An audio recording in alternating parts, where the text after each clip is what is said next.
Your WhatsApp is full of precious memories, from daily chats to important photos and videos. Today, I'll show you how to back up your WhatsApp chats from iPhone to PC with Syncios WhatsApp Transfer. Safe and simple.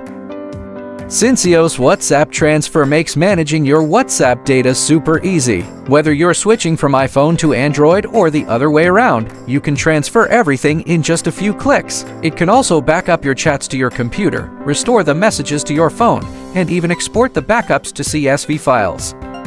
Now, let me show you how to back up your WhatsApp chats from iPhone to PC. First, open the WhatsApp Transfer tool. And then, from the main interface, select the second option, Backup WhatsApp. Connect your iPhone to the computer with a USB cable. Once your iPhone is detected, click Start. Your WhatsApp data, including messages, photos, videos, and attachments, will be transferred to your computer directly. During the process, keep your iPhone screen unlocked and the USB connected. When it's done, click View to browse your backup content.